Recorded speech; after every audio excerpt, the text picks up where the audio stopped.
Welcome to Saguaro Farm. Today we have a little bit of something we haven't done in a while, which is gardening. We don't have any gardening, so we're getting a little experimental here with using 5-gallon buckets, and we are going to be trying to grow Yukon Gold potatoes here in Arizona. So come along as we try this out.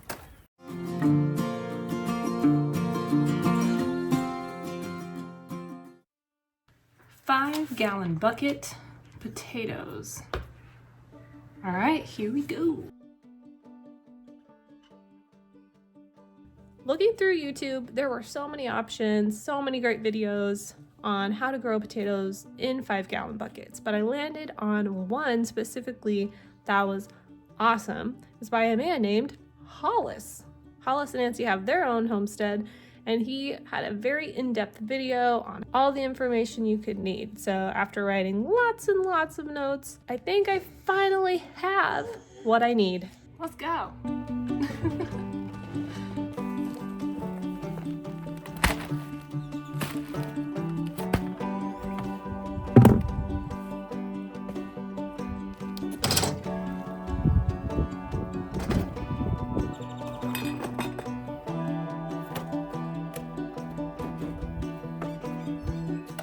Alright, so it's the next day. I've gone over everything I needed, and we needed some peat moss, some manure, but we also had some topsoil already. So I'm going to be mixing these three in this wheelbarrow, and this video I watched, he says to fill up, what was it? This is why I take notes.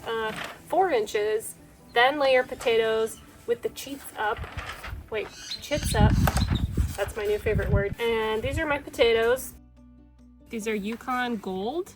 I had them for dinner one night, and then I went to go check on them, like, I don't know, a week or two later, and they're growing these beautiful little chits here. So we're going to be using these guys. So these small potatoes are only supposed to take 60 to 90 days. I'm hoping they're not the ones that take 110 days, because I would have no chance of growing these.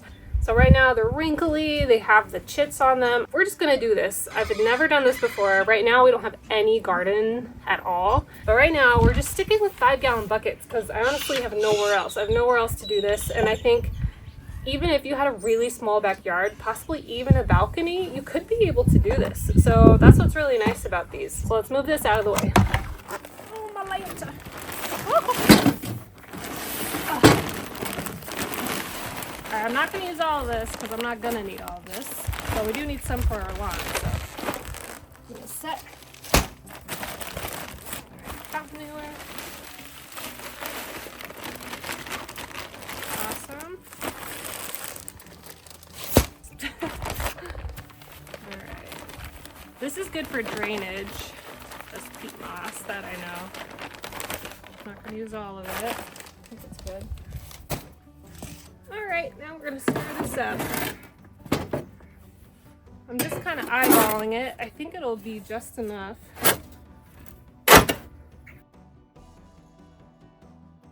As I'm mixing this dirt, I'm questioning whether or not this is actually financially smart to do.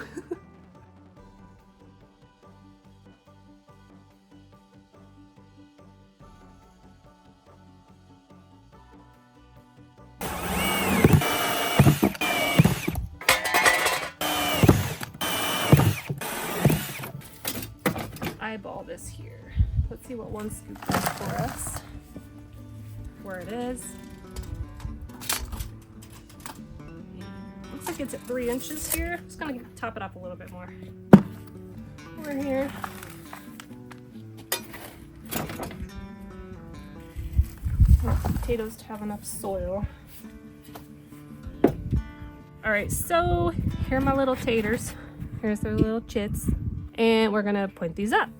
And I'm thinking about doing 3 per bucket, the ones that have the best chits, because I think it said, I was looking it up and it said 1 potato for 3 gallons. And I don't know, I mean, I don't want to use 20 buckets planting these things, so I'm just gonna kind of crowd them. But all of them don't have chits, so I'm not sure how they're all gonna turn out. All right, let's see if I have any more good ones. This one has a little one. This one looks really good. And I read what you can do is, this one has 2 chits here. What you can do is cut it in half and then plant these as separate potatoes. But I'm gonna plant this one right here in the middle. I know it's frowned upon, but all right. So those guys are looking good. I'm not gonna plant these ones. These were the weaker ones. And now, according to instructions, we fill them up with 10 inches more.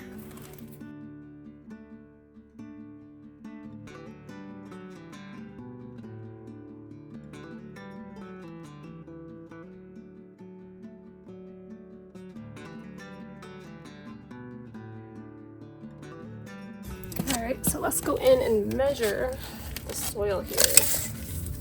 So I should have 14-ish. And I can see the dirt here, it's at 10.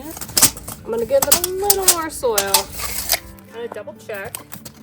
I know we're probably not at 14 inches, but I think since these are a smaller variety, I think they'll be a little forgiving here. So now it's at 12. So I think we're gonna call it good. Still need a little room on top for them to sprout out of. So I'm gonna put these guys up on bricks so that they're up off the ground, and when I water them, the water can flow out and not just be stagnant in here. Because you want them to be really, really wet, it says, but you don't want them in sitting water. So the things I'm doing right are I have a 5-gallon bucket, I have good soil, but there are some things I'm not really following. Like, is it too late in the season? So we're in Arizona, zone 9B, and we do have a longer growing season, but I don't know if it's long enough because it said late September is the latest that you should plant these, and right now it's the very end of October. Since these are smaller potatoes, they may only take 60 to 90 days, so we may be able to get potatoes out of these. I'm gonna put these in a really sunny spot. They need at least 6 hours, and so I think I'll just stick them probably about right here. This is a full sun all day area, so I'll make sure that they stay nice and moist. So I don't know if there's much else to do except put these guys on bricks and water them. Let's do that. Yeah. All right, I'm gonna wanna really water this down.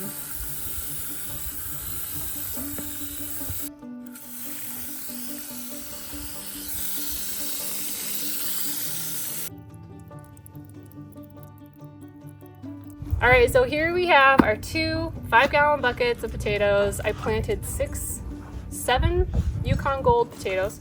This is just part 1. Look for the next video to see how these guys did. This was partially experimental, so we'll see. Wish me the best. We're super excited. Hopefully we have some greens growing up here very, very soon. So thank you all for joining me, and we will see you next time on Sorrel Farm.